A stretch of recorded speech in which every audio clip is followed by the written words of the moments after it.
ओम शांति। यहां तो तकलीफ की कोई बात नहीं, पढ़ाई भी बहुत सहज है।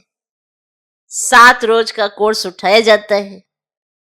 7 रोज का कोर्स करके फिर बल कहां भी बाहर चला जाए, ऐसे और कोई जिस्मानी कॉलेज में कर ना सके कि 7 रोज जाए बाकी फिर कॉलेज न जाए, ऐसे और किसी कॉलेज में हो ना सके।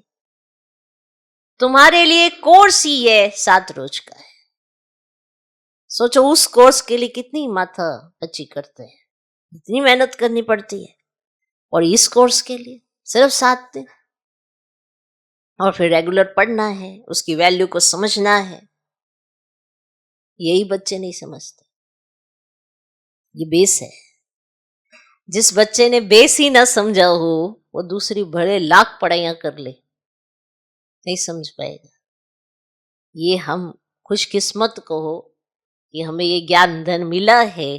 तो अगर ये समझ आ गया ना, पूरे विश्व में जितना भी ज्ञान है ना, वो सब समझ आएगा, ऑटोमेटिकली समझ आएगा। यही तो ज्ञान है।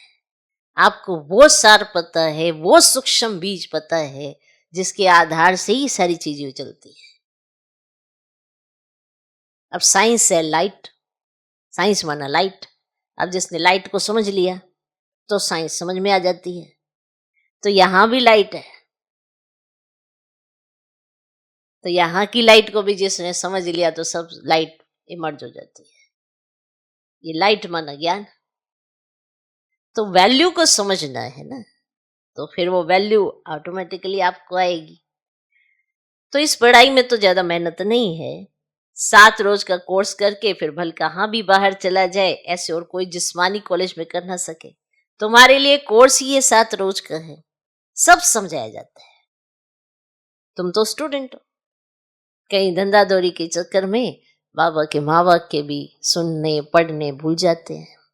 कैसे दिन में पढ़ेंगे? अब दिन में तो फोन ही आजकल मनुष्य के इतने चलते हैं, फुर्सत किसे है? पढ़ते नहीं, सुनते नहीं, ये तकलीफ में रहते हैं। कहते बाबा बचाओ, कैसे बचाए?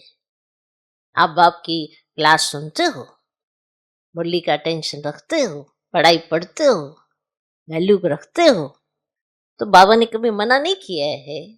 भले अपना धंधा दौरी करो, परंतु क्लास जरूर पढ़ो।